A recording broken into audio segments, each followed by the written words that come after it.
Egaa hordoftoota kiyya sa'aatii kana ilaala. Sa'aatii 10:10 ruubii jechuudha. Eeqata kan qata sa'aatii 10:10 shorbaa gammaa irraan kenne. Egaa har'aan tana meeshaa erguu deemee dikkoo sa'aatii inni irraa deemechimoo magaalaa gore meeshaa nama ajajuuf jechuudha. Kanaafuu maashaallah tabaarakallaa ijoolleen keessaan shorbaa ajjaa wayyamoo kagincee garbuu wayya jettanii warri na gaafatan akkasumas akkaataa shorbaa ajjaa itti hojjennu nu waraabii warri jettan. Egaa anillee dhimma kiyyaaf jecha sa'aatii waan irraa deemeef kan ajjaa hojjetuudha deema jechuudha. Kanaafuu agaduma viidiyoo kanatti na waliin tura hordoftoota kiyyaa laayik sheer gochuu hin dagatina hundi keessanuu. Assalaamu alaykum warahmatullaahi wabarakaatu. Akkam nagaa hojjettanii obboleeyyan kee jaalatamuu fi kabajamoo akkam jirtan fayyaa keessan yaalamanni isaanii keessan dalagaa aafiyaan akkamii ramadaanii dawujii mocha bisin jaarab bisin qarqaaru nu bira bareeda alhamdulillah. Isin bira bareeda akka ta'e abdiin qaba. Egaa bakka kamittuu hojiin namni hojjetu biizii mataa alaa mana alaa fi biyya keessa hin jedhu hundumaafuu gara hojii kiyyaatti sin dabarsa. Qanceen argaa jirtan kun qincee aayisaa yookaan ajjaati. Kanaafuu ammaan tana akkamitti akka ofii kiyyaa tolchu namni hunduu akka ofii itti toletti dalagaa. Anillee kan gadi dhiisu akkuma ofii kiyyaatti jechuudha. Namni karaalee hedduu karaa itti toleen dalagata.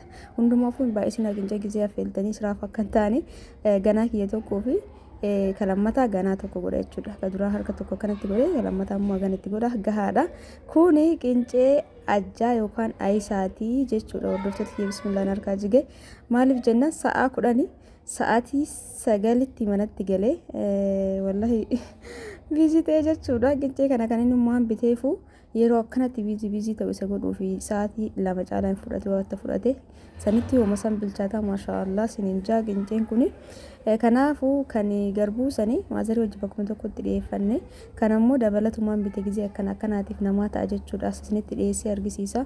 Kunoo kan ajjaati.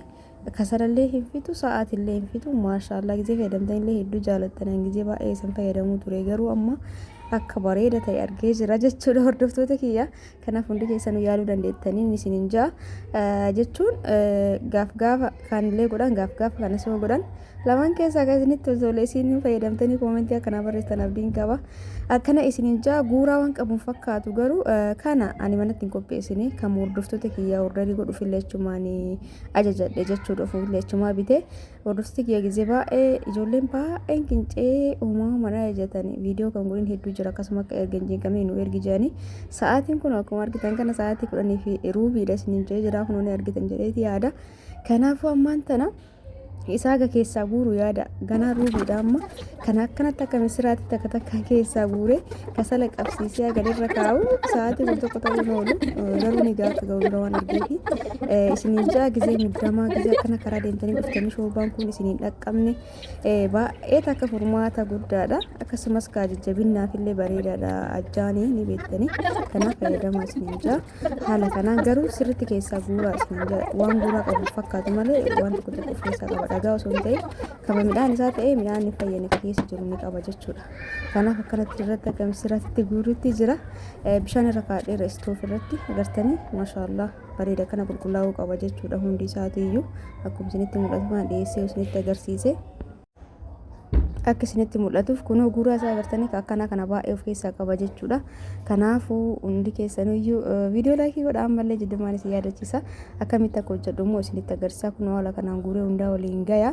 Jiisullee nama hin barbaachisu garuu barbaadan jiisuu dandeettanii garuu jiisuu nama hin barbaachisu ajjaa jechuudha. Kanaafuu ammaan tana kunoo guuree geessee jira irraa lollaa.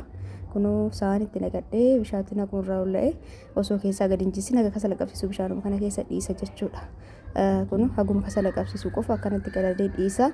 Egas booda kasala keenya qabsiifna shorbaa gizee affeellu maandajaan guddaa ta'uu qaba. Tanaan durallee isiniin jee yoo ibiddi jala dhaame shorbaan kadiimatuuf yeroo baay'ee tokkoffaa bishaan qorraa mataa gubbaatti naqina bishaan ho'ifadhaa feerumuusitti naqasaniin booda achi irra buustan. Inni guddaan immoo ibidda jechuudha.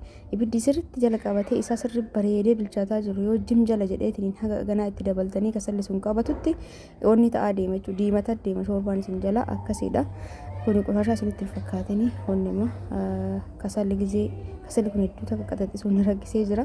Maandajaan kun isa guddaadha. Viidiyoo keessatti xiqqoo isiniif fakkaate malee guddaadha. Maaliif maandajaa xiqqishuu irratti distii guddaa warra keettanii akka gaariitti hin bilchaatu. Kanaaf kun akkuma argaa jirtan kanatti feestaala kana itti godheetiniin kasala qabsiisuudha deemaa isin hordoftoota kiyya. Kanaafuu namoonni ajjaan akkamitti dalagamaa jettanii na gaafattan viidiyoo haga dhumaa yoo ilaaltan ni hubattanii. Kuni garuu akkaataan itti hojjedhu malee akka walii galaatii miti. Sana akka hubattan abdii qaba. Akka ofii kiyyaa akkasiin boon hojjettudha jechuudha. Namni hunduu akka ofii barbaadetti dalagata waan ta'eefu ammaan tana kasala keenya qabsiisin. Akkasumas shoorbaa bilcheessuu fi ibidda wayyamoo ifaa wayyaa warri jettan ani ofii kiyyaa ifarratti dalaguu hin jaaladhu shoorbaa. Kanaafuu ofii kiyyaa ani ifaa osoo hin taane kasalaan filadha jechuudha shoorbaa hojjechuu fi waxii garaagaraa ani waxii diimaa yoo waxii foonii gisee hojjedhu ibidda irratti yookaan kasala irratti waan ta'in kasala irratti sirriitti namoonni hin jedhu ibidda irratti ibidda obeessiti yoo hojjedhinatti tolaa jechuudha. Egasii maal godha distii duwwaa irra kaaya. Distii duwwaa kasala qabateen booda irra kaasaniin booda zayitii xiqqoo sitti godha. Kana wanti aan godhuuf tokkoffaarratti akka distiitti garmalee hin qabanneef midhaan distiitti akka qabanneef akkana distii jala waliin geenna diqqooma beekaa zayitiin kan itti goone akkasiin jala wanni hin taaneef illee siin gargaara baay'ee hin diimatu illee gisee akkana gootanii garuu inni guddaan zayitii itti qicee irra kaa'ee fi akka distiitti hin qabanneef jechuudha midhaan. Kunu qincee kana reef haga kasala qabsiisuu jedhee bishaan itti malaqeetu midheessii kama jalqabaatiin qoshashaa hin qabu.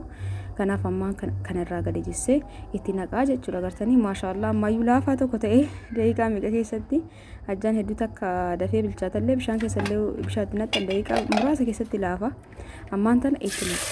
Akka waxii gisee gootan jalqabarraa itti naqxan akkasii itti naqxanii xiqqoo qulaalaatan jechuudha. Zayitii sana keessatti waliin geettanii saniin booda bishaan danfaa itti naqxanii. Egaa shoorbaa waa hedduu ittiin godhamu biyya keenyatti namni hundi shoorbaa baay'ee jechuun garaagarummaa hin qabu.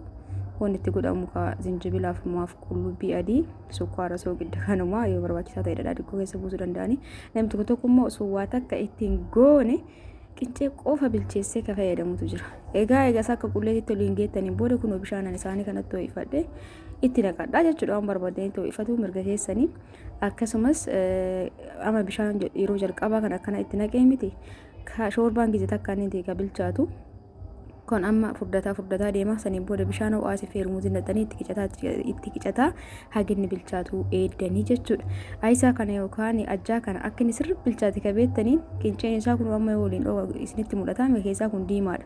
Yoo bilchaate garuu halluu isaa jijjiiratee adii aannan tokko fakkaata jechuudha. Kun qullubbii fi zinjibila sooqiddoo xixiqqoo tumee bulleessee itti naqee jira. Akkuma argitan kan amma gara bilchaatu dhiyaateera waan ta'eef saniin booda maalitti godha sukkaaraa fi soogidda jechuudha. Namni tokko sukkaaraan dhuga namni tokko soogiddaan dhuga namni tokko guutumatti uumaa ittiin godhu zinjibilaa fi qullubbii adii malee hangar hundaatti godhee jira.